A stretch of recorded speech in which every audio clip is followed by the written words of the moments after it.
할렐루야. 이 시간 주의 말씀과 은혜를 사모함으로 수예배에 오신 여러분들을 주의 이름으로 환영하고 축복합니다.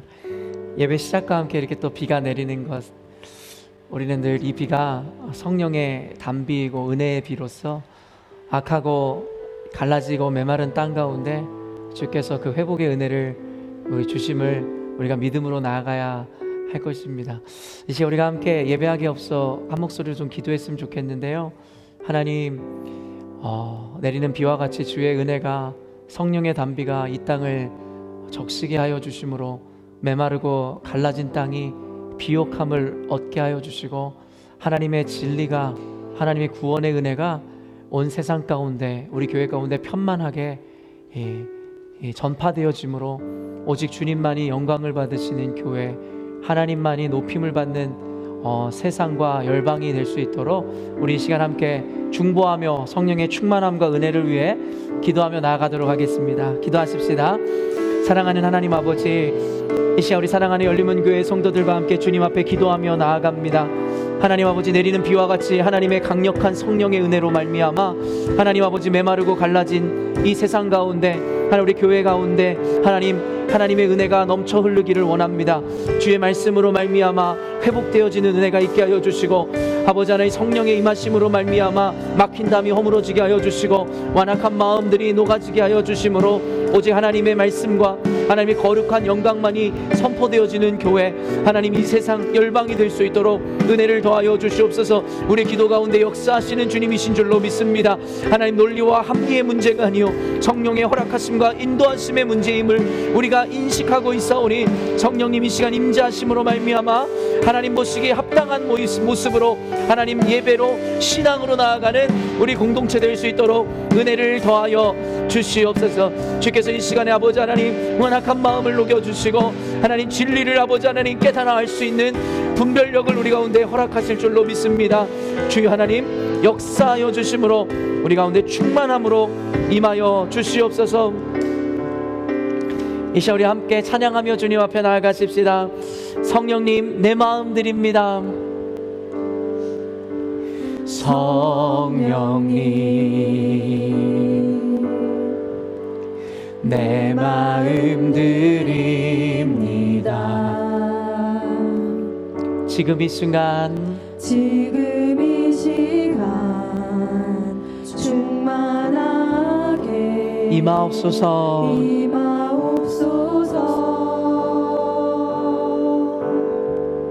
누구도 거부할 수 없는, 누구도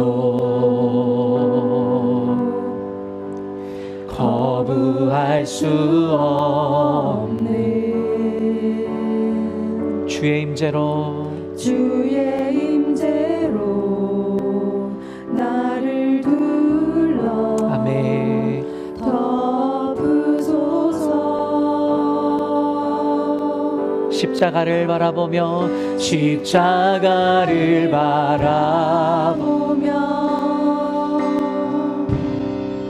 온 맘 다해 예배하니, 사랑스러운 성령님, 사랑스러운 성령님 임하소서. 십자가를 바라보며 아멘. 온 맘 다해 예배하니, 사랑스러운 성령님 충만하게 임하소. 우리 한 번 더 사모함을 가지고 주님 앞에 고백하십시다. 성령님, 이 시간 내 마음 드립니다. 성령님, 내 마음 드립니다. 지금 이 시간 충만하게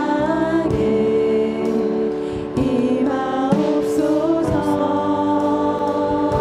아멘. 누구도 거부할 수 없는, 누구도 거부할 수 없네. 주의 임재로 주의 임재로 나를 불러 아멘. 덮으소서. 우리 믿음으로 주님의 십자가를 바라보며 고백하십시다. 십자가를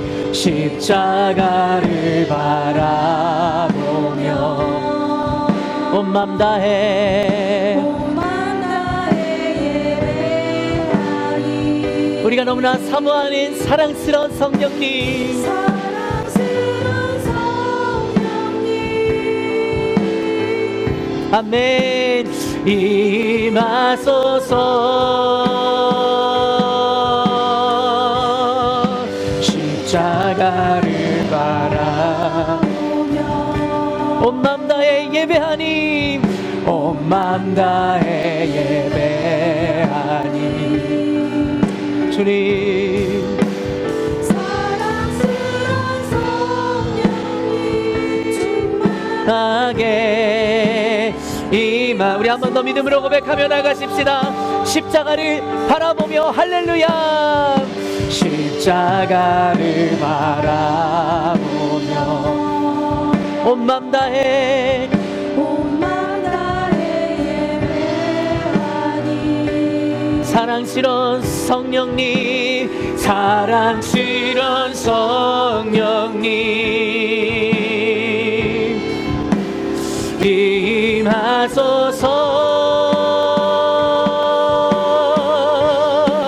십자가를 바라보며 온 맘 다해 예배하니. 아멘. 사랑스러운 성령님, 사랑스러운 성령님 충만하게 이 시간 우리 목소리 높여 살아계신 주님 앞에 고백하며 나아가십시다. 십자가를 바라보며 십자가를 바라보며 온 맘 다해 예배하니.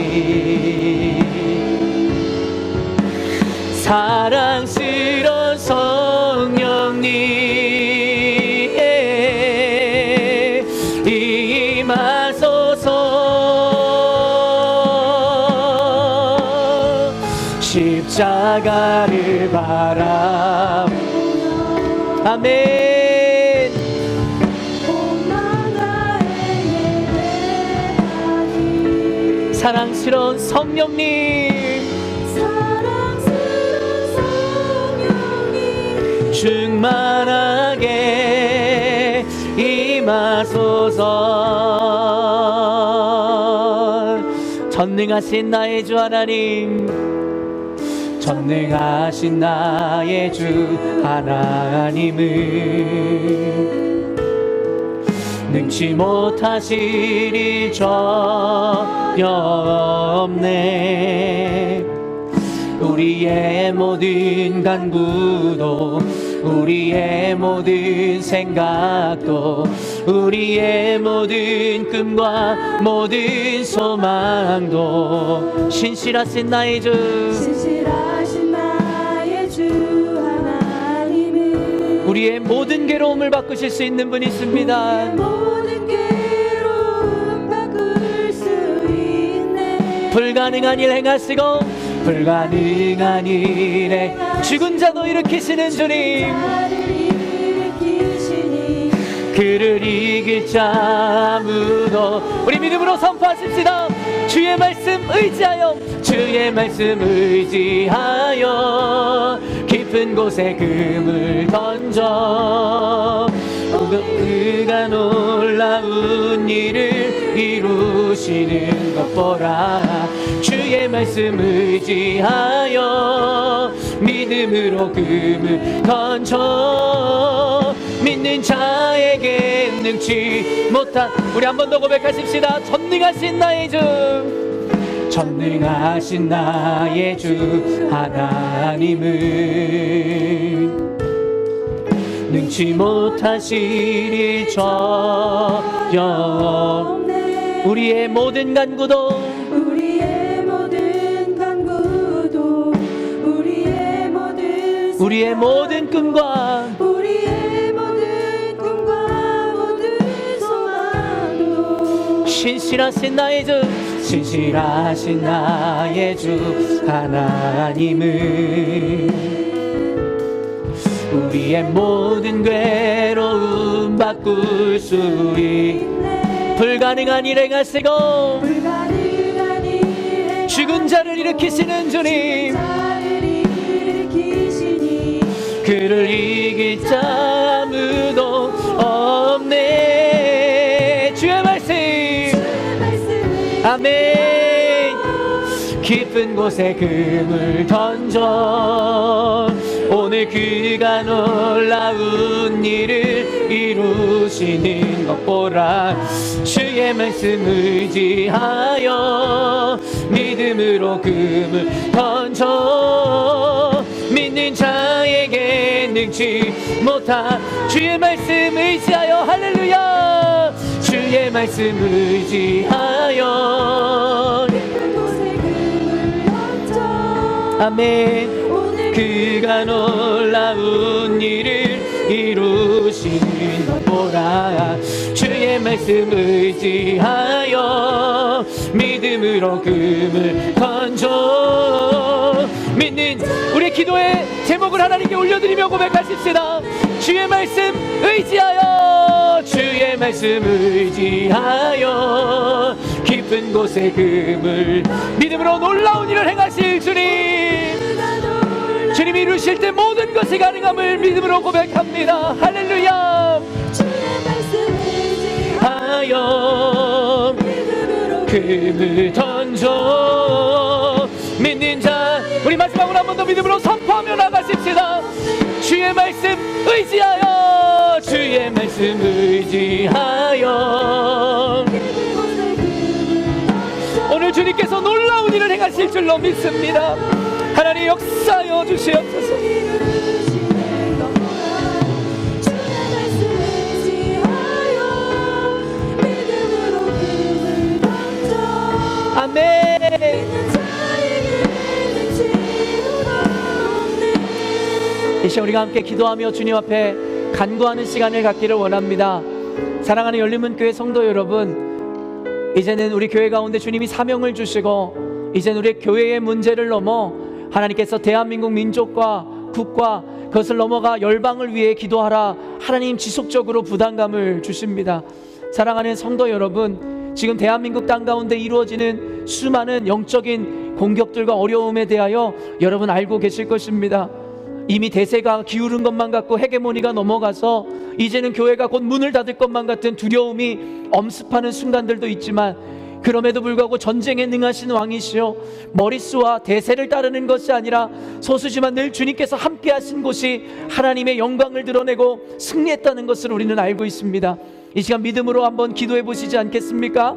세상의 관념과 세계관은 교회를 향하여 불리하다 이야기할지 모르겠으나 만군의 여호와께서 함께 하시는 교회는 승리할 것임을 믿음으로 선포하며 포괄적 차별금지법에 대하여 하나님 그 악법이 통과되지 않도록 주님께서 막아주시고 하나님의 능력으로 하나님이 역사해달라고 대한민국 민족을 위해 기도하십시다. 또한 더불어 기도할 때에 우리 열린문교회를 위해서도 동일하게 기도하십시다.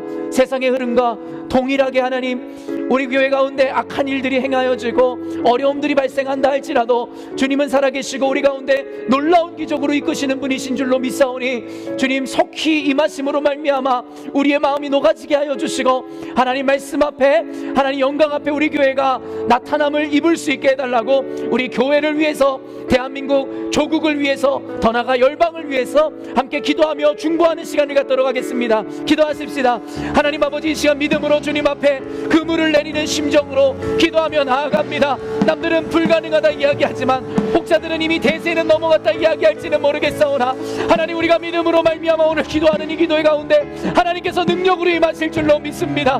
믿음은 말하는 것들의 실상이요 보지 못하는 것들의 증거라 말씀하신 하나님의 놀라운 은혜가 이제 우리 사랑하는 열린문교회 성도들의 기도를 통하여 오늘 이 시간 역사하여 주시옵소서. 하나님의 능력을 재단하였고 제한하였던 우리의 믿음 없음을 긍휼히 여겨주시고 이 시간 믿음으로 말미암아 하나님 앞에 나아가는 믿음의 기도를 들어 응답하여 주시옵소서. 하나님 아버지, 세계상의 헤게모니를 빼앗겼더라 이야기하며 하나님 교회에 미래가 없고 소망이 없다 말하는 아버지 세상 사람들에게 하나님이 어떠한 분이신지를 보여 놀라운 하나님의 영광을 나타내는 대한민국 조국과 민족이 될 수 있도록 은혜를 더하여 주시옵소서. 하나님 아버지, 주님을 아버지 하나님 등에 없는 하나님의 영광을 아버지 나타내는 우리 교회가 되게 하여 주시기를 원합니다. 하나님께서 역사하기 시작할 때에 불가능한 것을 가능케 안 만드신 하나님이신 줄로 믿사오니 우리 열린문교회가 그것을 아버지 하나님 경험함으로 말미암아 오직 주님, 오직 하나님의 능력에 붙잡힌 받은 교회 될 수 있도록 주님 역사하여 주시옵소서. 악한 마음이 떠나가게 하여 주시고 성령의 아버지 돌봐주신가 임하심으로 말미암아 우리 마음 가운데 있는 악함이 사라지게 하여 주시옵소서. 내가 나사리 예수의 이름으로 명하고 선포하노니 우는 사자와 같이 우리를 집어삼키려고 하는 악한 사단의 마귀들의 계략과 모든 사단의 전략들이 예수의 이름으로 명할 때 떠나갈지어다.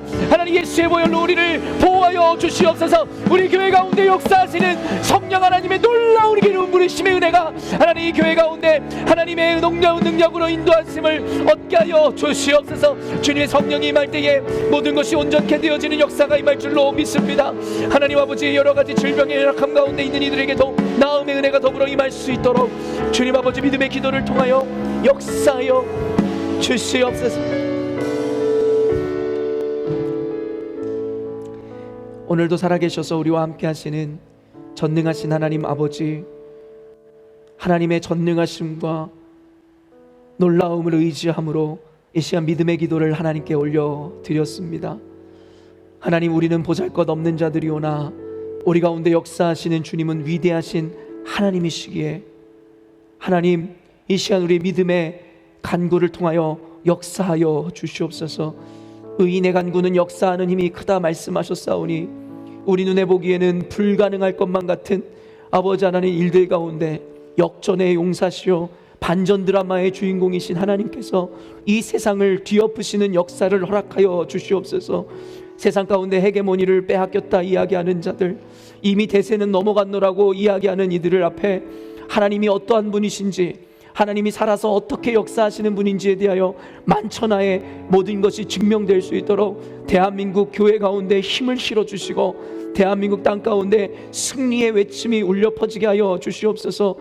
포괄적 차별금지법이라는 악법이 사라지게 하심으로 하나님 아버지, 진리를 진리답게 전하지 못하는 그러한 순간들이 대한민국 고국 땅에 오지 않도록 주께서 철저하게 보호하여 주시고 방어하여 주시옵소서.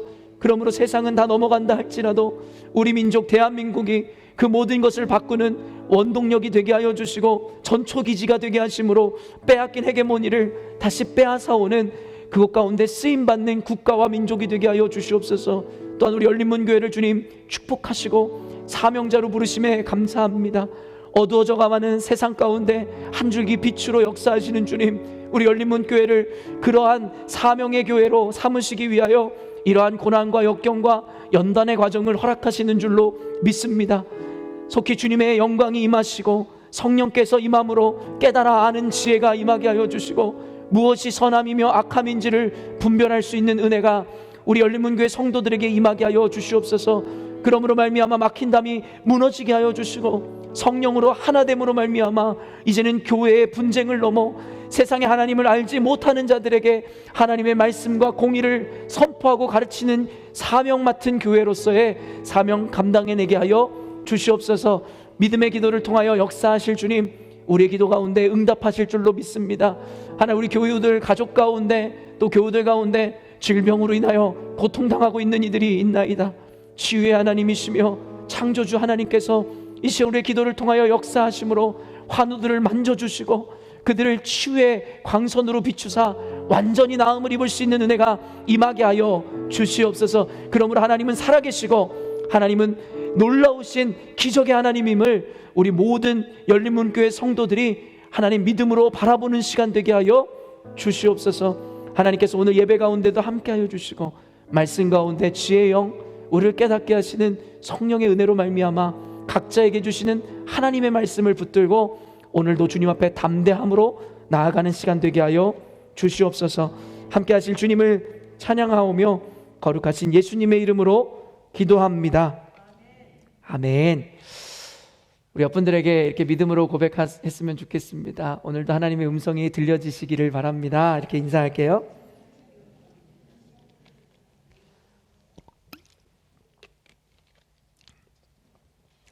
오늘 말씀 함께 보도록 하겠습니다. 하나님께서 오늘 주시는 말씀은 로마서 8장 1절로 11절 말씀입니다. 로마서 8장 1절로 11절 말씀입니다. 아시겠지만 저희가 지금 성경 개관을 하고 있기 때문에 사실은 본문을 정하지만 이 본문을 자세하게 여러분에게 강해해 드릴 시간이 주어지지 않거든요. 그래서 여러분들은 오늘 본문을 읽을 때 그 말씀 가운데 하나님의 능력이 있기 때문에 오늘 말씀을 읽는 가운데 그 은혜가 여러분들에게 임하시기를 바랍니다. 저와 여러분이 믿음으로 한 절씩 교독하여 읽도록 하겠습니다. 그러므로 이제 그리스도 예수 안에 있는 자에게는 결코 정죄함이 없나니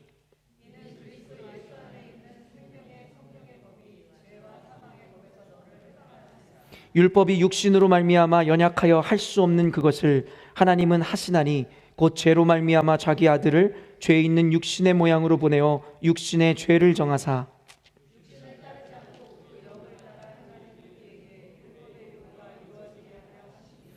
육신을 따르는 자는 육신의 일을, 영을 따르는 자는 영의 일을 생각하나니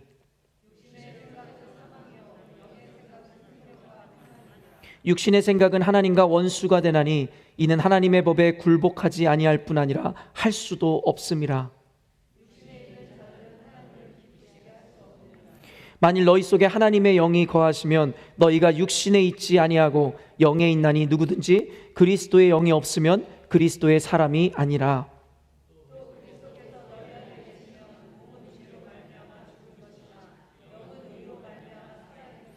함께 읽겠습니다.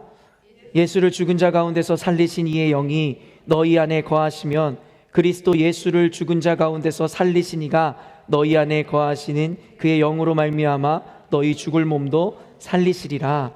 아멘. 오늘은 로마서 본문 말씀을 통하여 생명의 성령의 법이라는 제목으로 하나님의 말씀을 증거하고자 합니다. 어느샌가 창세기부터 시작했는데 벌써 신약의 로마서까지 왔습니다. 물론 우리가 깊이 있는 지식들을 나누진 않았지만 전체를 한번 개관하는 것도 참 큰 의미가 있다는 생각이 드는데요.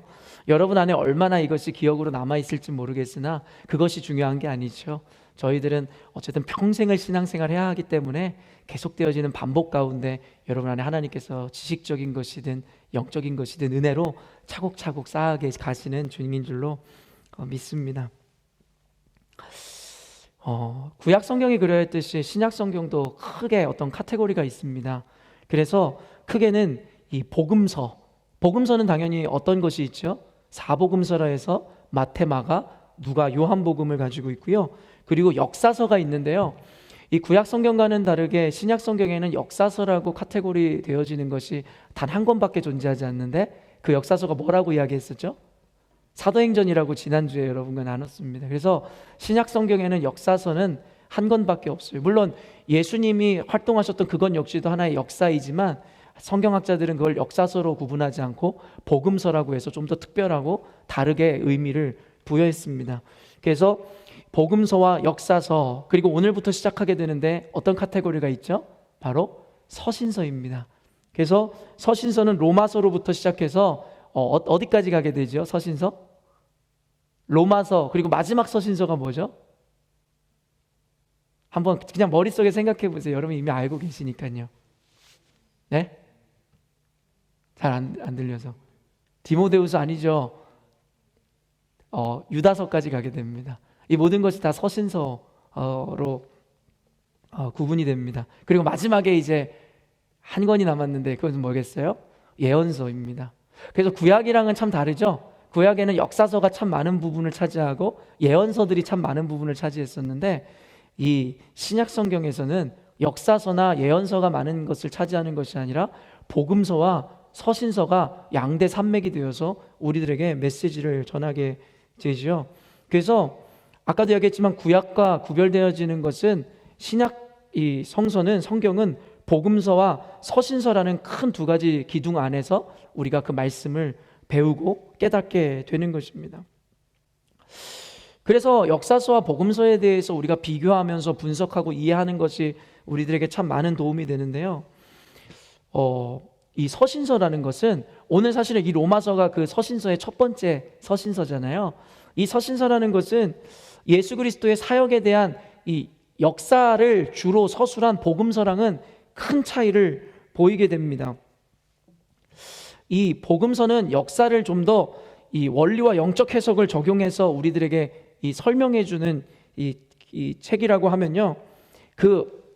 이 서신서는 예수 그리스도를 통해서 이루어진 그 역사, 그리고 그 역사적 서술들을 조금 더 체계화해서 우리들에게 하나의 교리서와 같이 설명해 주는, 주석해 주는 책이라고 생각하시면 됩니다. 그래서 복음서는 예수님이 오심으로 말미암아 그의 사역이라든가 일생, 또 그를 통한 어떤 메시지들이 우리들에게 그대로 여과 없이 전달되어지지만, 그 복음서를 기반으로 서신서들은 이 복음을 조금 더 체계적으로 교리적으로 설명해서 우리들에게 알려주는 책이라고 생각하시면 됩니다. 그래서 서신서는 교리서라고 여러분이 생각하셔도 좋을 것 같습니다.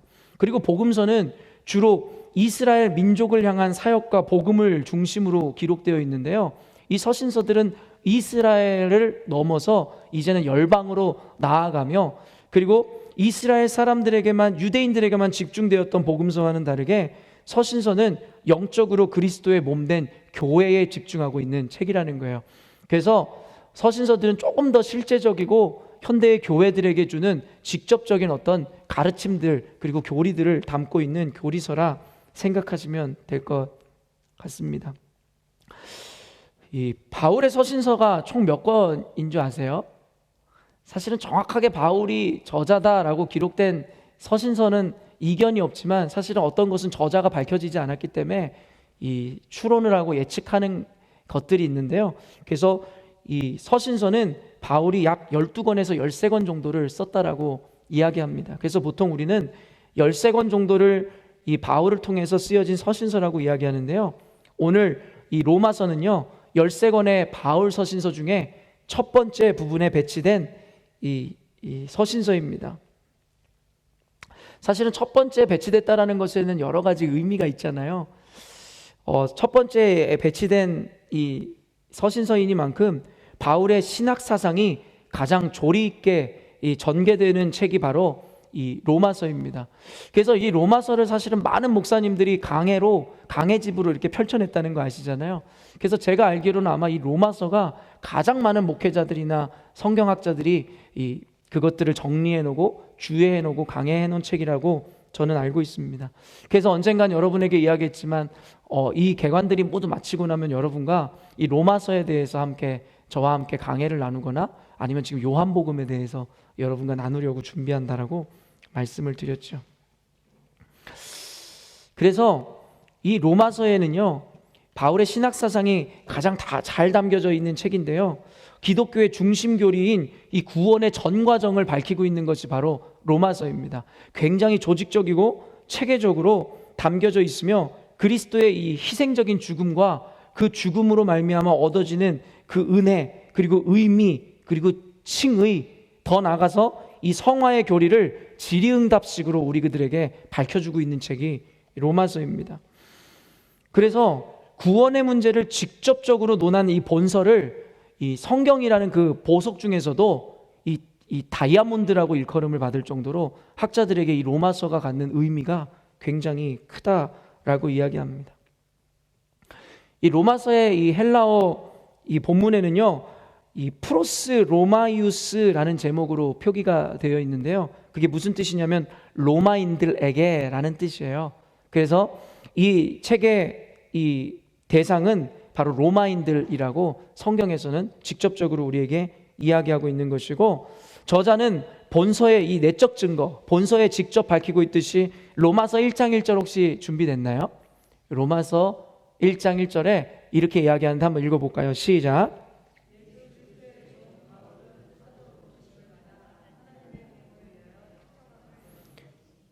이 내적 증거와 함께 이 서신서의 문체라든가 그리고 거기에 있는 이 바울 서신과의 일관성으로 인해서 이 본서는 바울의 저작임을 이 누구도 이견으로 달지 않은 것을 우리는 보게 됩니다. 그런데 로마서는 좀 특별한 게요, 바울이 저자는 맞는데요, 사실은 대작에 의해서 이루어진 책이에요. 그래서 대피를 했는데 그 사람의 이름이 바로 이 더디오라는 사람입니다. 그래서 이 더디오라는 사람은 이 비석격, 바울의 비석격의 역할을 감당했었던 분인데, 로마서 16장 22절 이 로마서를 닫으면서 이렇게 문안을 하는데 이렇게 이야기하죠. 읽습니다. 시작.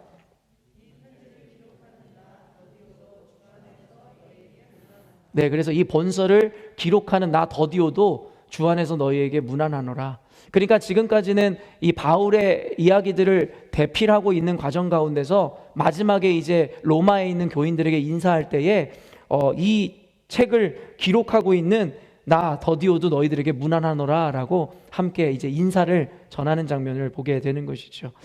그래서 본 저자는 바울이 분명하지만 바울이 어떠한 이유에서였던지 비석격이었던 더디오를 통해서 로마서를 기록하게 되었다라고 여러분들이 이해하시면 좋을 것 같습니다. 이 로마서의 기록 목적은요, 이 로마서에 너무나도 분명하게 이야기하는데, 바울이 이 로마로 여러 번 방문하고자 시도를 해요. 그런데 어떤 이유에서였든지 이 번번이 그 시도가 물거품으로 돌아감으로써 사실은 로마 땅을 밟지 못했던 순간들이 있었거든요. 그럼에도 불구하고 그는 여전히도 로마로 자꾸 가려고 하는 거예요. 근데 그 이유가 무엇이었냐면 바로 그 스페인 선교를 준비하기 위해서. 사도행전에서도 여러분에게 이야기했지만 이 바울을 통해서 결국엔 하나님께서 어디까지 그 복음을 전달하게 되시죠? 바로 유럽까지 전달하게 되시더라는 거예요. 그래서 바울은 로마를 방문하려는 목적이 바로 스페인으로 복음을 전하기 위해서 그가 방문하려고 이 편지를 쓰므로 자신의 방문을 로마인들이 준비하게 했다라는 거예요. 로마에 있는 교인들이 말입니다. 그래서 그곳에서 했었던 일이 무엇이었냐면, 첫째, 로마에 있는 교인들의 믿음을 굳게 서게 하기 위해서 이 서신서를 썼다는 거예요. 사실은 로마를 방문하려고 했었던 이유가 스페인에 가기 위함이었고, 그리고 좀 더 이 프랙티컬한 이유는 무엇이었냐면 거기서 스페인으로 가게 될 그 자금을 마련하기 위해서였거든요. 그래서 로마에 있는 교회 교인들에게 스페인에 가져갈 그 돈을 헌금받기 위해서 가게 되는 거예요. 그런데요, 지금까지 사도행전이나 어떤 교회에서 이 헌금을 하게 되면 그 돈들은 대부분 유대인들에게나 예루살렘 교회에 쓰임을 받게 됐거든요. 그러니까 혹시 로마에 있는 이방인들이 혹시 그의 의도를 의심할까 걱정했었던 거예요. 그래서 이 돈을 너가 정말 헌금을 받아서 진짜 이방인들을 위해서 쓸 것이냐라는 의문을 가질 수 있었다라는 것 때문에 사실은 그들의 믿음을 굳게 서게 하기 위해서 미리 서신을 로마로 보냄으로 말미암아 그들의 믿음을 온전히 세우는, 그래서 그들의 의심을 불식시키는 작업들을 해나가게 됐다라는 거예요. 그리고 방금도 이야기했지만 스페인 선교의 재정적 후원 모금을 위해서 가게 됐다라고 로마서에서 분명히 밝히고 있더라는 것이죠. 그리고 또한 기록 목적은요, 이 독특하게요, 사실은 대부분의 교회들이 사도들에 의해서 세움을 받게 되거든요. 사도 바울이라든가 아니면 베드로라든가 사도들에 의해서 교회가 세워지게 되는데, 역사서도 증명하고 있지만 이 로마의 교회는요, 사도들에 의해서 직접 세워진 교회가 아니라고 분명하게 밝히고 있어요.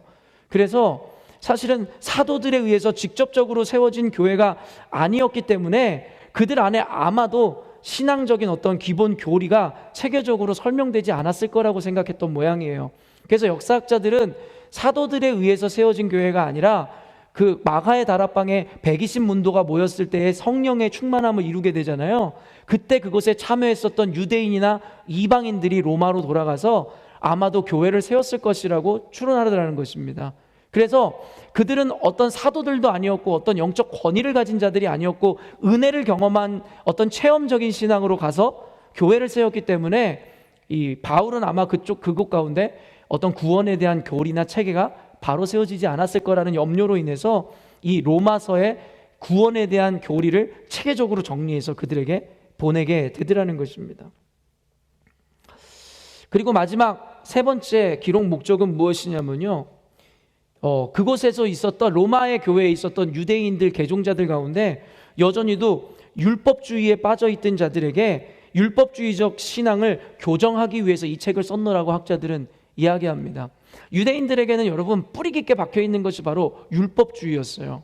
왜냐하면 구약의 성경은요 10계명으로부터 시작하는 하나님의 그 계명들이 그들로 하여금 율법적 행위적인 언약으로 이해되게 만드셨어요. 그래서 그들이 이 율법과 말씀을 다 지켜내야지만이 구원이 임한다라는 것이 바로 구약에서의 세계관이었기 때문에 이들은 그들의 행위, 어떻게 보면 마음에도 없는 행위를 통해서 그들이 구원을 얻을 수 있다라는 생각을 가졌기 때문에 이 로마서를 통해서 너희들이 구원을 얻는 것은 행위로 말미암은 것이 아니라 하나님 은혜에 의한 믿음으로 말미암음이라는 것을 지속적으로 강조하게 되더라는 거예요. 그래서 너희들의 구원은 너희들의 의나 행위가 아니라 하나님의 믿음만에 의해서라는 것을 분명히 밝히고요. 그리고 로마서에서도 분명히 나오는데 여러분 그들이 뭘 하기 시작했냐면 초대 교인들 그리고 이방인들 어떻게 보면 개종한 이방인들에게 계속 자기들의 율법적인 잣대를 들이대기 시작했다라는 거예요.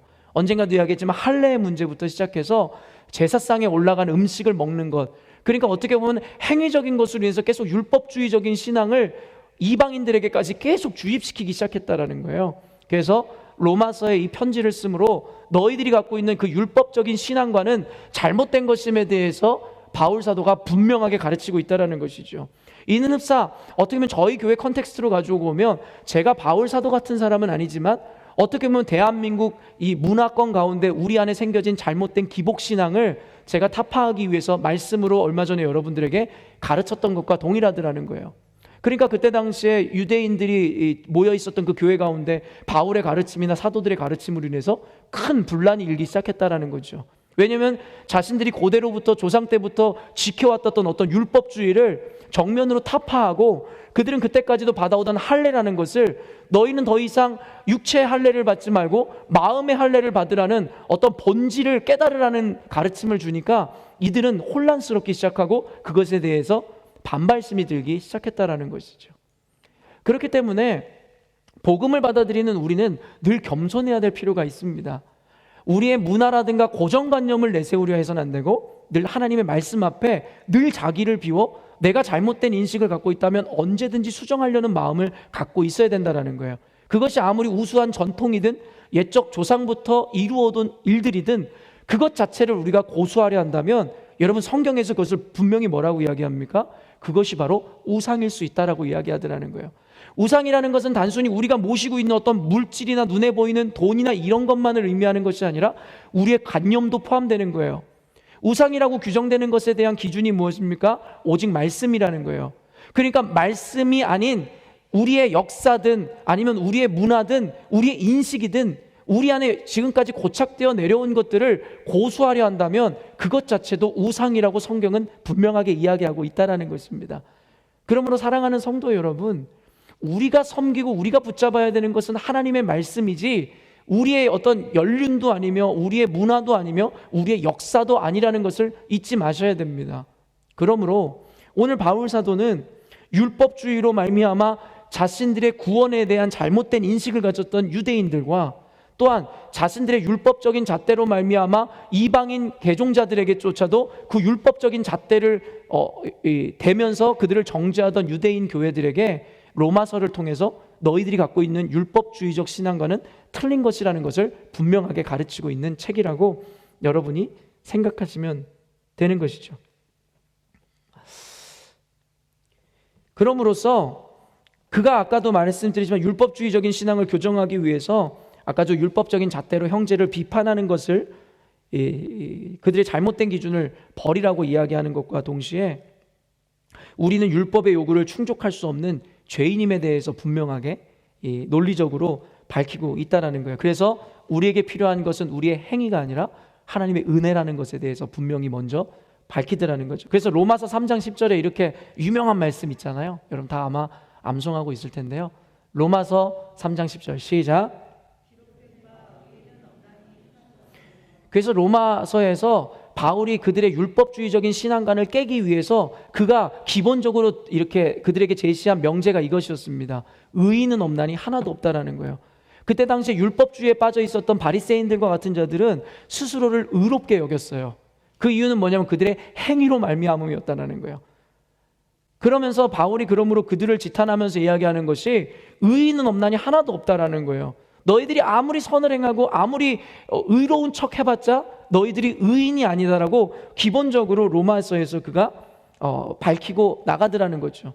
그러므로 사랑하는 성도 여러분, 우리가 복음을, 이 로마서는 아까도 얘기했지만 구원과 복음의 기초부터 시작해서 체계적으로 설명하는 책이거든요. 우리가 그 복음을 받아들이기 위해서 기본적으로 우리가 인정해야 되는 것은 무엇이냐면 의인은 없다는 것입니다. 그 말인즉슨 남에게 적용하라는 것이 아니라 여러분에게 말씀을 선포하고 있는 저 역시도 의인이 아니라는 것입니다.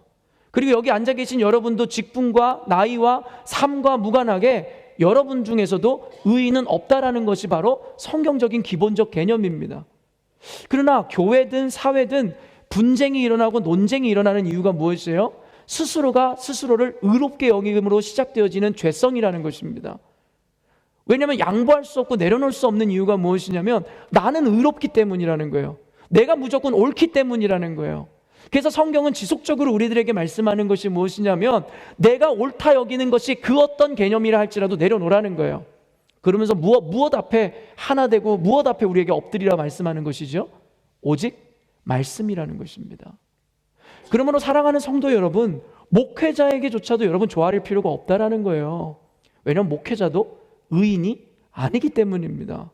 그러므로 여러분 목회자도 아니고 여러분 교회 장로님들도 아니고 권사님들도 아니고 성도들도 아니고 그 누구도 아니고 우리는 모두 자신의 모든 의의를 내려놓고 오직 하나님의 말씀 앞에 엎드려야 된다는 거예요. 그래서 교회가 하나 되는 방향은 누구의 이야기를 들어서 연합되는 것이 아니라 오직 말씀 앞에 무너져야 된다는 것을 이야기하는 거예요. 이번 주일에도 여러분에게 이야기하겠지만 유명한 인류학자 중에 르네 지라르라는 여러분 프랑스 학자가 있어요.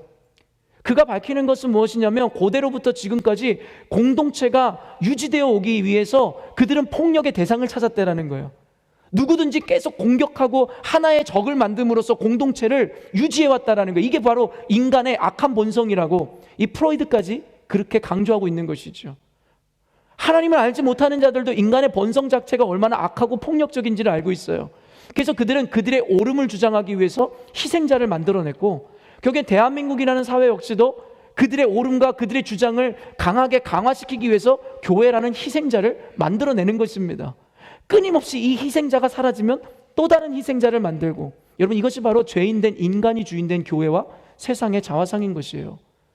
인간이라는 존재, 누군가 어떤 기득권층이군 어떤 진영을 따라가기 시작하면 그 교회는 망할 수밖에 없고 해체될 수밖에 없으며 세상도 해체의 수순을 밟을 수밖에 없다라는 것이에요. 아까도 이야기했지만 그것은 어떠한 진영도 어떠한 목사도 어떠한 장로도 어떠한 권사도 어떠한 직분자도 아닙니다. 오직 말씀이라는 것이에요. 그렇기 때문에 사랑하는 성도 여러분, 저를 포함해 여러분 모두가 스스로의 의를 내려놓으십시오. 우리는 늘 실수할 수밖에 없는 존재입니다. 그렇기 때문에 내 의견이 관철되어서는 안 되는 거예요. 오히려 도리어 하나님의 말씀만이 교회의 기준이 되게 해달라고 기도해야 합니다. 로마서는 인간은 스스로의 행위로는 결코 의로워질 수 없음을 분명히 합니다. 인간의 방법으로는 안 된다라는 거예요. 그래서 로마서에서는 이것을 강조하기 위해서 계속해서 말하는 게 뭐예요? 인간은 하나님이 세우신 율법의 요구를 감당해낼 수 없다라는 것, 인간의 한계를 계속해서 이야기하잖아요. 아무리 행위로 율법적 요구를 드러내려고 했지만 인간은 그 모든 것을 율법의 요구를 충족시킬 수 없다라는 거예요. 그래서 인간은 어떻다라는 거예요? 죽을 수밖에 없는 존재라는 것입니다. 율법으로는 구원을 받을 수 없다라는 것이 거기서 나오는 거예요. 왜요? 그 율법적 요구를 모두 받아낼 수 없으니까요. 그래서 우리에게 필요한 게 무엇입니까? 바로 은혜입니다. 하나님의 은혜가 없이는 우리는 구원이라는 것을 얻을 수가 없는 것이죠. 이 로마서의 특징은 무엇이냐면 서신서지만 편지라기보다는 아까도 얘기했지만 일종의 논문이라 할 만큼 체계적인 교리서입니다. 그래서 여러분 구원이라는 것에 대해서 체계적으로 여러분 안에 정립이 안 돼 있는 분들이 계시다면 로마서를 한번 공부해 보세요. 여기에서 분명하게 칼빈의 교리서, 웨슬리의 교리서 아니요. 사실 이 로마서보다 더 명확하고 분명한 건 없습니다. 그걸 좀 더 쉽게 풀어낸 게 칼빈의 교리서일 뿐인 거죠. 그렇기 때문에 사실은 칼빈을 넘어 더 본질적인 구원에 대해서 우리가 깨닫길 원한다면 로마서를 읽어야죠. 그죠? 당연한 게 로마서는 교리서인과 동시에 성경, 정경이잖아요. 그렇기 때문에 우리가 아무리 장로교인이라 할지라도 칼빈의 교리서보다 비교할 수 없을 정도의 권위를 가진 것이 바로 로마서라는 것을 인식해야 된다는 거죠. 다만 칼빈의 교리서보다 조금 더 복잡하고 어렵기 때문에 우리가 이해하기가 쉽지 않을 뿐이라고 성경에서 우리들에게 이야기하는 거죠. 기독교 신앙의 기본적인 이 죄, 구원, 은혜, 믿음, 칭의, 성화, 부활 등의 중심 교리를 원리적인 측면에서 다루고 있는 게 로마서입니다. 그리고 여러분, 그 중에서 아까 얘기한 죄, 구원, 은혜, 믿음, 칭의, 성화, 부활이라는 교리적인 주제가 있는데 그 중에서 로마서에서 가장 유명한 게 뭐죠? 네? 칭의 개념이죠. 그죠? 그래서 16세기에 마틴 루터가 종교개혁을 하면서 그가 기치로 내걸었었던 그 교리, 이신칭의라는 것에 그것이 바로 이 말씀을 통해서 깨달아 알게 되더라는 거예요. 로마서 1장 17절, 바로 마틴 루터가 종교개혁을 할 때 이신칭이라는 그 교리를 만들어낸 이 원문 원래의 말씀인데요. 로마서 1장 17절 한번 읽어볼까요? 로마서 1장 17절 준비가 되나요? 네, 안 돼 있다고 해서 한번 찾아보실까요? 이거 굉장히 중요하거든요. 로마서 1장 17절 찾으신 분들은 저와 함께 읽겠습니다. 시작. 복음에는 하나님의 의가 나타나서 믿음으로 믿음에 이르게 하나니 기록된 바 오직 의인은 믿음으로 말미암아 살리라 함과 같으니라. 그래서 1장부터 아예 바울은 이렇게 선언하고 시작하는 거예요. 오직 의인은 너희들의 행위나 율법의 요구가 아니라 오직 믿음에 의해 의롭다고 칭함을 얻게 된다라는 거예요. 그래서 거기서 이신칭의의 개념이 나오는데 언젠가 제가 이신칭의의 개념 여러분에게 이야기했죠. 여러분, 우리가 이신칭의 오직 믿음으로 말미암아 저와 여러분이 의인이 되었잖아요. 근데 여러분, 그 개념이 무엇라고 제가 설명했죠? 그냥 우리의 포지션이 의롭다함을 칭함을 얻은 것뿐이지 우리는 여전히도 죄인이라는 것입니다. 그렇기 때문에 우리가 예수님을 만나 구원을 얻어 의인이라는 어떤 칭함을 얻고 선언을 얻게 되었지만 여전히도 우리는 죄를 짓고 살아가게 된다는 거예요. 근데 어떤 이는 이신칭의 개념을 잘못 받아들여서 내가 믿음으로 말미암아 의롭게 되었기 때문에 난 죄가 없다, 그리고 나는 완전하다, 이렇게 잘못된 신학을 가르치는 이들도 있었고 그러한 신앙인들이 꽤 있는 것으로 아는데, 여러분 그렇지 않아요. 이신칭이라는 개념은 법적인 것에서 우리가 의로움을 그냥 선고받았을 뿐이지 여전히도 우리 안에는 죄의 여러분 그 본성, 죄성을 가지고 있기 때문에 여전히도 우리는 악한 것을 사모하고 죄인의 삶을 살 수밖에 없다는 거예요. 그렇기 때문에 여러분, 믿음으로 말미암아 의롭다 하심을 입은 의인임은 맞지만 그와 동시에 여전히도 육체의 소욕을 즐거워하고 쾌락을 쫓는 죄인임도 분명하다라는 것. 그래서 이 모순적인 두 가지 개념을 여러분 모두가 갖고 있음에 대해서 인지함으로 여러분 하나님 앞에서는 평안을 누리되 여러분 스스로의 삶에서는 겸손을 선택하셔야 되는 거죠. 우리는 의롭지 않기 때문입니다. 그런데 이 16세기에 마틴 루터가 내걸었던 것이 이신칭의 오직 믿음이라는 가치 때문에 현대사회에 와서 이 로마서에 대해서 반쪽짜리 해석을 갖고 있는 분들이 굉장히 많으세요. 왜냐하면 언젠가도 이야기했지만 이 카톨릭에 대해서 정면으로 반박하며 리폼할 때마다 했을 때 바울은 그때 컨텍스트를 이해해야 되는 게 뭐냐면, 그 마틴 루터는 카톨릭이 인간의 행위나 어떤 것들을 강조했기 때문에 그것을 정면으로 반박하면서 믿음을 더욱더 포커스를 맞춰서 강조하기 위해서 오직 믿음만을 이야기한 것뿐인데, 현대에 와서는 그 장로교 신앙을 그대로 계승했다라고 이야기하면서 우리들이 이야기하는 것이 오직 믿음밖에 없다라는 거예요. 근데 언제가도 얘기했지만 12개랑 13개가 되는 바울 서신서 중에 바울이 믿음만을 강조했었던 것은 고작 3권에서 4권에 지나지 않고 나머지 8권 이상의 서신서에서는요, 인간의 행위에 대해서 굉장히 강조하고 있다는 것을 우리는 알게 됩니다. 그래서 교회가 행해야 되는 행위들, 그래서 계속해서 바울 서신에서 이야기하잖아요. 수군거림을 멈추고, 당 짓는 것을 멈추고, 술 취함을 멈추고, 악독을 행하는 것을 멈추고, 여러분 그런 행위에 대해서 계속 강조하더라는 거예요. 그런데 성도들은 자신들에게 유익하게 그저 믿음만 있으면 구원을 얻는다라는 것이 더 쉽잖아요. 그리고 믿음이라는 것은 증명이 안 되잖아요. 그러니까 나는 믿음을 얻어서 구원을 얻었다라는 의로움만 취하려 하지, 바울 서신서들에서 계속 강조하는 그런 하지 말라는 행위적인 노력에 대해서는 현대교회가 별로 인식이 없다라는 거예요. 그러니까 설교 중에 여러분들에게 우리 교회에서 자행되어지고 그리고 현대사회에서 자행되어지는 일들이 얼마나 성령을 회방하는 것이고 하나님 말씀을 대체하는 것인지에 대해서 대놓고 이야기하지만 아무도 그것 때문에 두려움을 갖지 않잖아요. 술 취하지 말고 방탕하지 말라 하였으며, 여러분 수군거리지 말고 당을 짓지 말고 남에게 거짓 선동을 하지 말고, 여러분 얼마나 많은 말씀을 직접적으로 하고 있음에도 불구하고 현대 성도들은 콧방귀도 끼지 않는 거죠. 왜요? 그들은 믿음만 있으면 된다라고 착각하고 있기 때문입니다. 근데 여러분, 로마서 아무리 바울이 믿음을 강조하는 책이었음에도 불구하고 로마서 12장부터는 바울은 교회의 행위에 대해서 분명하게 이야기합니다. 로마서 13장 14절 한번 읽어볼까요? 읽습니다. 시작.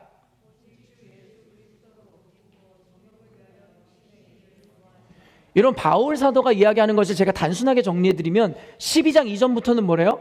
우리가 구원을 받는 것은 행위가 아니라 뭐에 의해서요? 오직 믿음에 의해서 구원을 얻는데요, 예수의 옷을 입고 구원을 입은 자들은 그 믿음에 합당한 열매를 맺는 삶을 살으라고 그 이후부터는 교회의 아름다운 성품과 행동에 대해서 계속 강조하는 거래요. 그러니까 야고보서에서도 분명하게 이야기하잖아요. 너희들은 그 믿음에 대해서, 구원받을 만한 믿음에 대해서 너희들의 행위의 열매로 증명해내라고요. 근데 현대교회에서는 이러한 것이 여러분들에게 잘 양육되지가 않았어요. 여러분, 제가 굉장히 쇼킹한 뉴스를 봤는데요, 어떤 40대 여성이요, 아이를 낳게 된 거예요. 미혼모였어요. 근데 그 아이를 죽여서요 3년 동안 자기 오피스텔에 그냥 두었대요. 그러면서 거기서 같이 그냥 살았던 거예요. 근데 요즘에 이런 인면수심의 어떤 이런 일들이 막 일어나는데, 여러분 그 사람들을 보면서 우리가 더 경악하는 일이 뭐예요? 막 아이를 죽이고 부모를 때리고 막 말도 안 되는, 누가 봐도 말도 안 되는 일을 했는데 그 자체도 경악스러운데 더 경악스러운 게 뭐예요? 그들이 자신의 죄를 모르더라는 거예요. 뻔뻔하더라는 거예요. 그러니까 아이를 죽여놓고 그것이 정죄라도 받았으면 어떻게 그 아이를 3년 동안 그 시체를 납두고서 살 수가 있어요? 여러분, 근데 이것이 현대 사회뿐만 아니라 교회 안에 그리스도인들에게도 동일한 영향력을 끼치고 있다는 거예요. 하나님의 말씀이 자명함에도 불구하고 우리가 깨닫지 못하는 것, 죄라는 것에 대한 정죄가 우리 가운데 주어짐에도 불구하고 그것이 죄라는 인식이 없어지는 것. 여러분, 근데 그것의 시작이 전 어디에서 이었다고 생각하냐면요, 오직 믿음이면 됐다라고 생각하는 착각. 그들은 성경에서 이야기하는 자신의 삶을 돌아보고 언행을 돌아보고 행동을 돌아보고 인생을 돌아보라는 것에 대해서는 전혀 받아내지를 않는 거죠.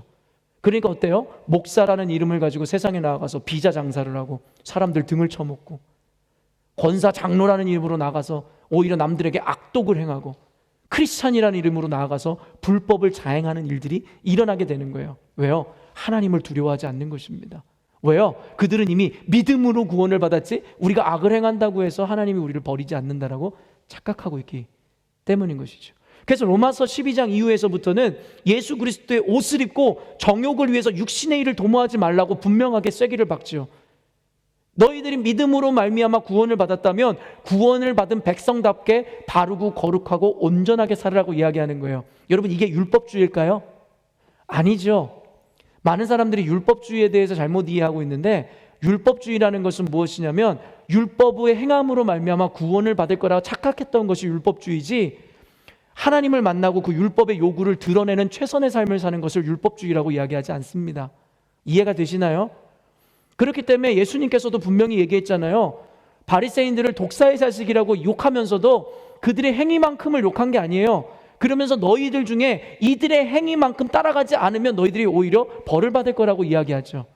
그렇기 때문에 예수님께서 바리새인을 정죄했던 것은 그들의 옳은 행위 때문이 아니라 그 행위로 말미암아 구원을 얻고 의롭게 여김을 받을 것이라고 착각했었던 그 믿음 없음에 대해서 이야기하는 것이라는 거죠.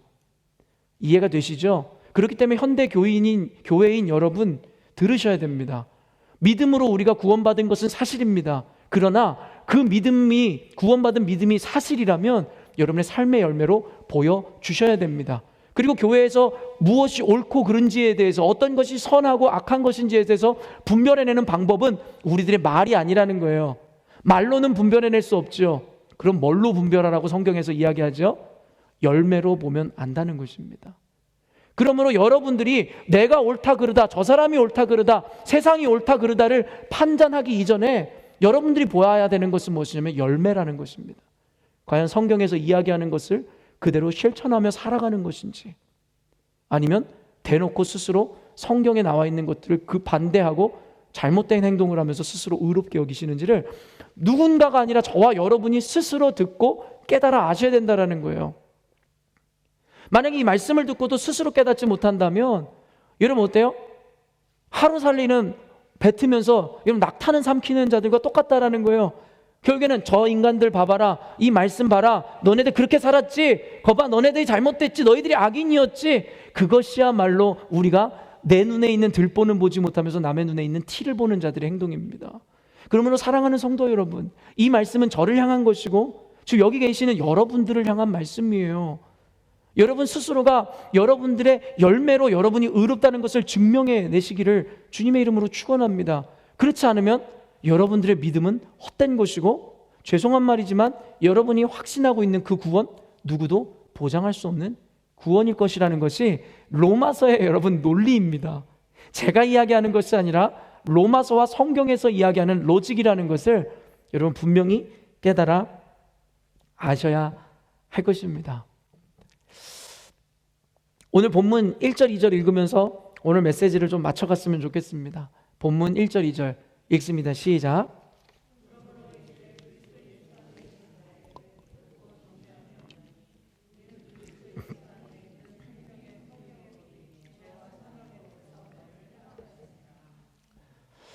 여러분, 성경에서 우리 안에 더 이상 정죄함이 없다라는 얘기를 우리가 오해해서는 안 돼요.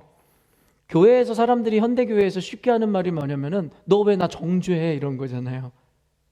너 왜 나 비판해, 비판하지 말라 그랬고 정죄하지 말라 그랬는데 정죄함이 없다는데 네가 뭔데 예수님도 정죄하지 않는데 나를 정죄하는 거야. 그러나 성경에서는요, 우리들의 죄에 대해서 정죄하지 말라는 말이 없습니다. 언젠가도 이야기했지만 늘 우리가 비판하지 말라고 할 때 사용하는 대표적인 명사, 그 단어 말씀이 뭐예요?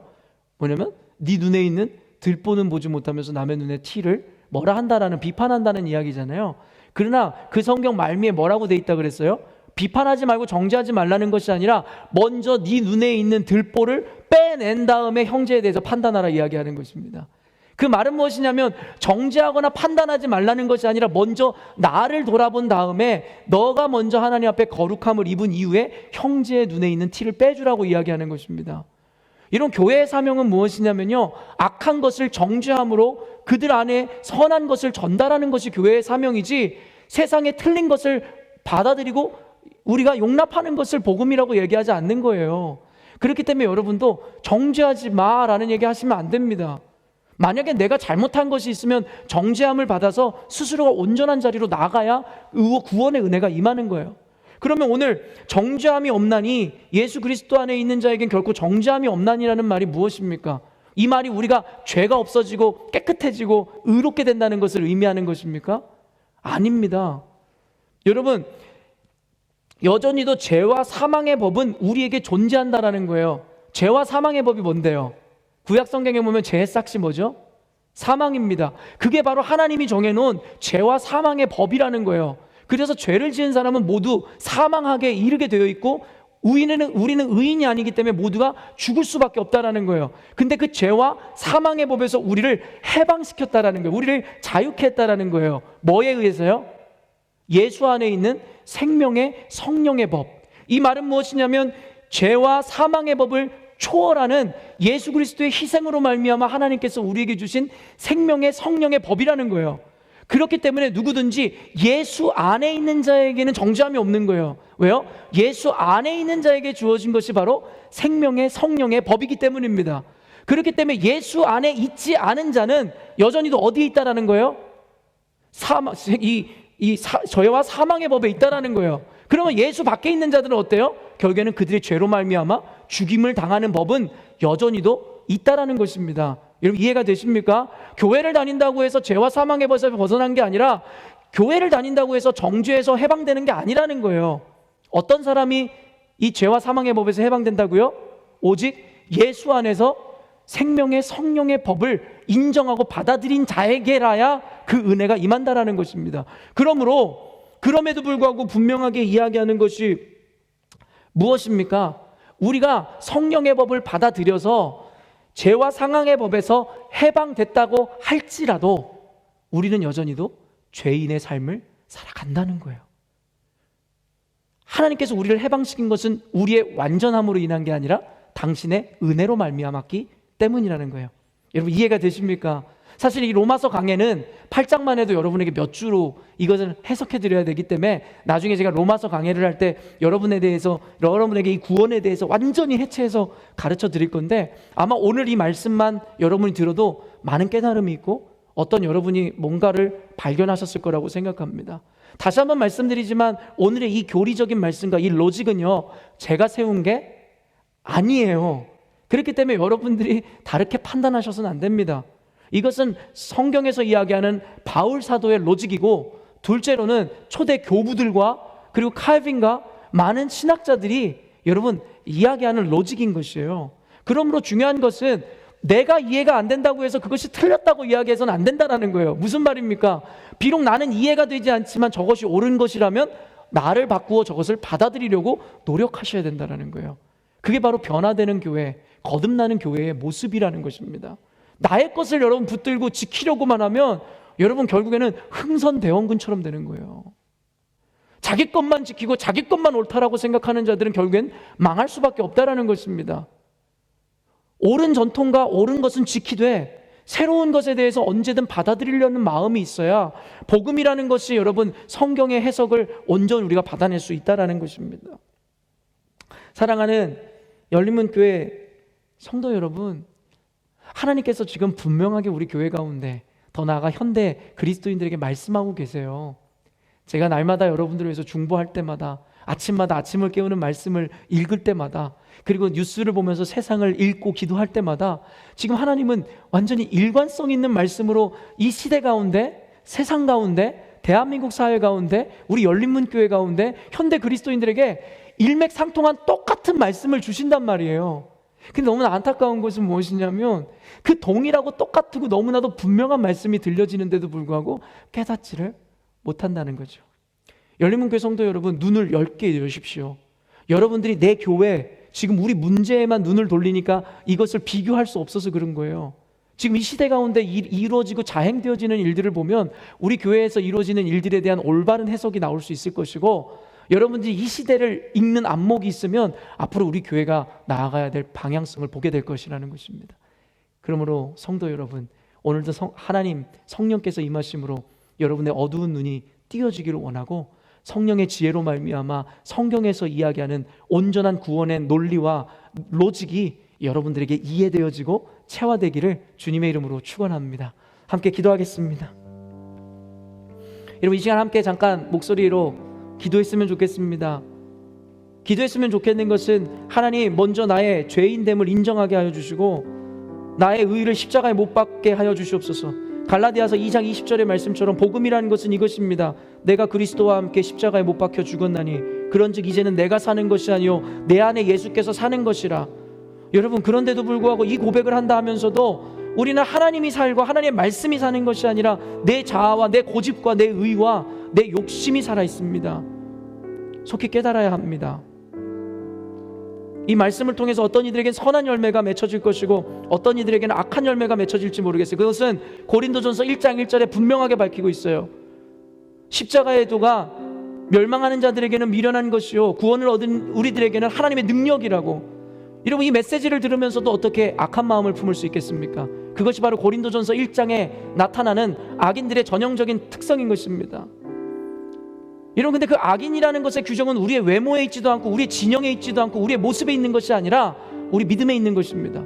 오늘 여러분이 이 말씀을 듣고 믿고 깨달아 안다면 그가 바로 의인이 되는 것이고, 여전히도 이 말씀이 분명하게 들려짐에도 불구하고 하나님의 말씀을 대적하고 악한 열매가 맺어진다면 여러분 우리가 바로 그 미련한 자요 멸망하는 자가 될 것입니다. 여러분의 판단을 내려놓으십시오. 여러분의 의의를 내려놓으십시오. 고정관념을 내려놓으시고 오직 하나님만이 우리 교회의 주인 되게 하시고 우리 인생과 가정과 이 세상의 세계의 주인 되게 해달라고 우리 함께 마지막으로 함께 통성으로 기도하고 제가 기도하고 마치도록 하겠습니다. 기도하십시다. 하나님 아버지, 이 시간 사랑하는 우리 열린문교회 교인들을 사랑하는 마음으로 복음을 전합니다. 오직 복음 외에, 오직 말씀 외에는 하나님 우리를 구원할 것이, 그 방도를 주님께서 허락하신 것이 없기에 오늘도 사랑하는 열린문교회 성도들과 사랑의 마음으로 하나님의 말씀을 나눕니다. 하나님, 부디 우리로 하여금 들을 귀 있는 귀를 열어주사 하나님의 말씀이 생명의 능력으로 열매 맺게 하여 주시옵소서. 십자가의 도가 멸망하는 자들에게는 미련한 것이고 구원을 얻은 우리들에게는 하나님의 능력이라 말씀하셨는데, 너무나도 자명한 진리 앞에, 말씀 앞에 우리가 여전히도 회개하지 못하고 깨닫지 못함으로 말미암아 세상의 풍조를 쫓아가고 세상의 겉모술수를 부리고 세상의 계략을 쫓아 산다면 하나님 아버지, 그것이야말로 비극이고 비참함이 아닐런지요. 하나님 아버지, 간절하게 기도합니다. 이사야가 아버지 하나님 그의 고통 가운데 외쳤듯이, 예레미야가 자신의 생을 아버지 저주하면서까지 외쳤듯이 간절한 마음으로 이 시대 가운데, 열린문교회 가운데 하나님의 말씀을 선포합니다. 주님, 우리 열린문교회 성도들을 긍휼히 여겨 주시옵소서. 깨닫게 하여 주시옵소서. 하나님의 말씀이 심기어져 말씀의 열매를 맺게 하여 주시옵소서. 의인은 없나니 하나도 없다라는 하나님의 말씀 앞에 오늘도 나를 겸손히 낮추고 내 안에 고집을 꺾게 하여 주시고 내 안에 아버지 쾌락을 쫓게 하지 않게 하여 주시며 욕망을 죽이는 삶을 살게 하여 주시옵소서. 자존심을 내려놓게 하여 주시고 나의 연륜을 자랑하지 아니하게 하여 주시고, 오직 복음 외에는 모든 것을 배설물로 여겼던 바울 사도의 고백과 같이 오직 주님 앞에 내 모든 의를 내려놓고 십자가에 못 박아 죽임으로 오직 하나님의 말씀만이, 하나님의 영광만이 드러나는 열린문교회 될 수 있도록 도와주시옵소서. 우리 열린문교회는 하나님의 사명을 맡은 교회입니다. 더 이상 여기서 주저앉아 있을 수가 없는 것입니다. 사명을 감당하기 위해서 앞으로 전진해야 합니다. 세상으로 나아가야 합니다. 더 이상 교회 안에서의 문제에만 머무는 한심한 그리스도인 되지 않도록 주께서 우리 교회 가운데 깨달음의 은혜가 있게 하여 주시고 성령의 충만함을 임하게 하여 주시옵소서. 하나님, 오직 주님이 답이심을 고백합니다. 인간이 아무리 지혜롭다 한들, 인간이 아무리 뛰어난다 한들 그 누가 하나님의 말씀과 하나님의 지혜보다 뛰어나며 지혜로울 수 있겠습니까? 우리의 교만을 무너뜨려 주시옵소서. 하나님, 나의 교만을 무너뜨려 주시옵소서.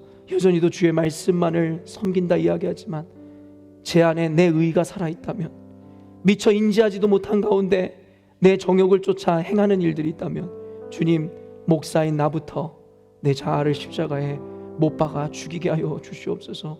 오직 주의 말씀, 오직 주의 영광, 오직 하나님의 뜻을 이루어가는 우리 열린문교회 되기를 원합니다. 하나님, 이 메시지를 왜 남에게 적용하며 남에게 손가락질해야 하는지, 하나님 이 말씀을 통해서 주님께서 각 개인에 대한 아버지 심판과 각 개인에 대한 깨달음을 주고 있음에도 왜 우리는 하나님 각 개인이 들어야 하는 말씀으로 이 메시지를 받아내지 못함으로 결국엔 이 말씀마저도 미련한 것으로 치부하고 말씀마저도 경히 여기는 삶을 살아가고 있는지요. 주님, 깨달아 알게 하여 주시옵소서. 로마서에서 이야기하지만 이 모든 것이 주의 성령 아니면은 우리가 깨달아 알 수가 없습니다. 성령님, 제발 임하여 주시옵소서. 성령이 임하셔야만 교회가 변화를 입어 하나님께 사용받을 그릇이 되는 줄로 믿습니다. 성령님, 역사하여 주시옵소서.